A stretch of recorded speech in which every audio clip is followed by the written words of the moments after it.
Yeah, Jeff Scott was the fucking man. He was, he was such a big part of the store.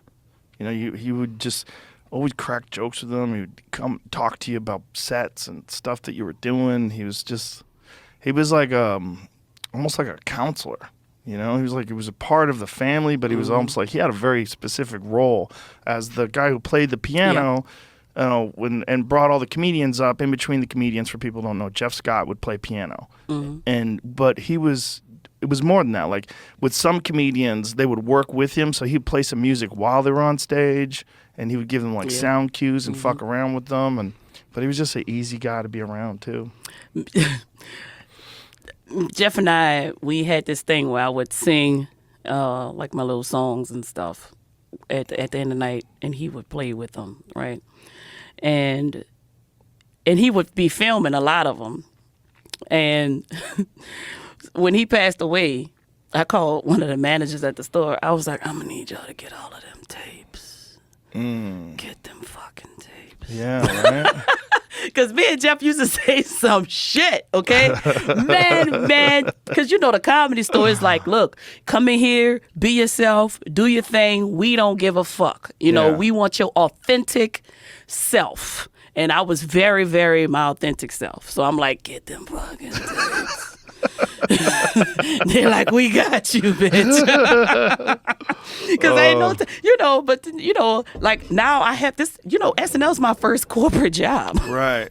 Well, I got rules to follow and shit. You gotta, like, especially in this climate, you just gotta watch what you do and watch what you say. And that's a big shift coming from somewhere where you didn't have to watch what you did and you didn't have to watch what you said. That's like the polar opposite of the Comedy Store. 100%. Yeah. So you just gotta be smart. I have to be smarter in the way that I deliver or decide to say some things sometimes, because I could say something, somebody could take that, blow that shit all out of context, and then boom, that's my job. You just never know. Yeah. But that's okay too.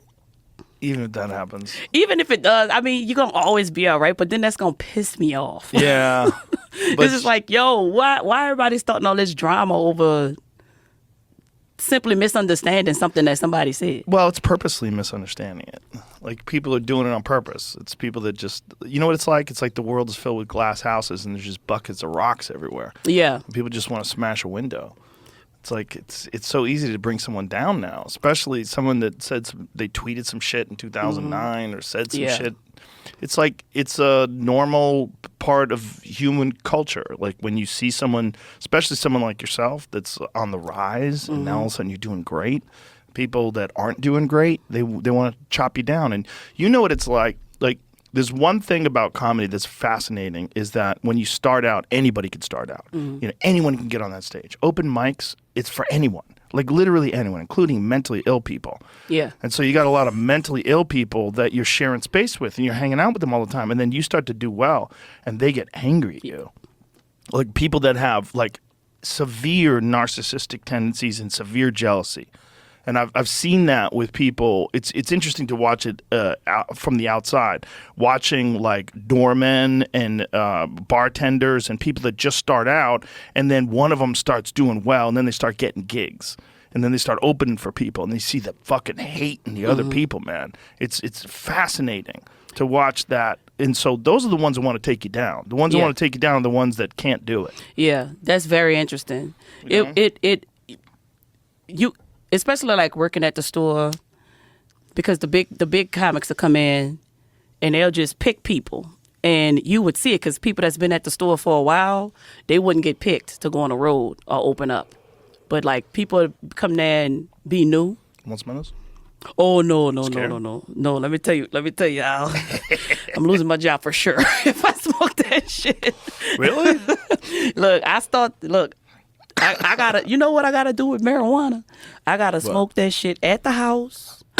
Nobody there. It's just me. I can't get on the phone. Really? Yes, I have to be in my own thoughts. Oh, interesting. Yeah, sometimes I'll film myself while I'm high. Doing what?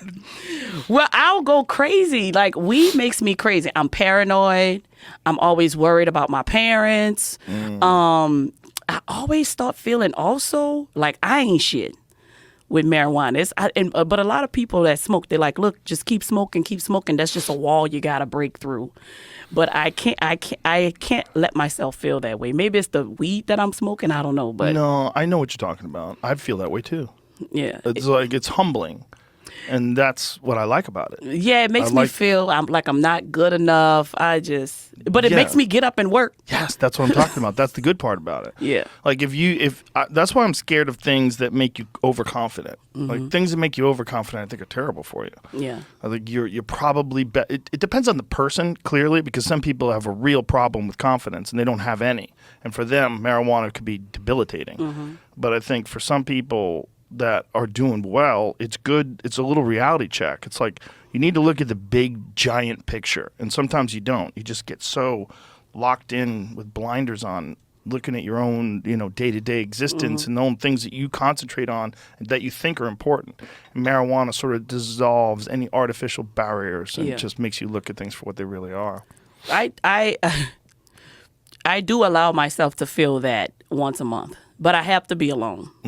Well, that's probably good. You know how to handle it. That's smart. It's a good way to handle it. That's right. I get me some marijuana. Because you go to the stores now and they be like, oh, this is that Lilac Polywop. I'm just like, look, I don't give a shit. Just give me the shit.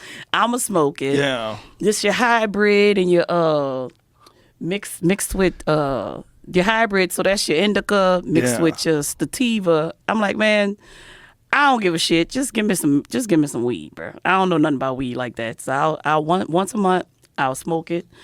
I'll go through all my emotions. I cry. I reset. Yeah. I recharge. Yeah. And it honestly looks like I'm in a crazy house. I had to film myself one time. It kind of looks like I'm wrapped up because I start rocking and I'm doing all of this and I'm crying and I'm talking to myself. I'm like, you ain't shit. And I'm like, bitch, please, you got it. And then, because my emotions are all over the place when I'm smoking. So I'd rather just not do that in public. That's a good call. I feel like those things you're describing, though, as an artist, it's a normal thing.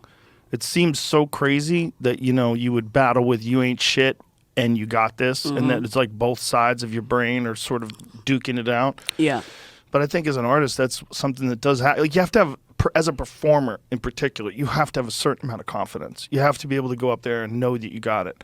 But also, you have to have a certain amount of humility, and you have to have a certain amount of perspective. And sometimes it's hard. And the better you get, the better you do in life, the more success you get. I think it's harder to have that perspective.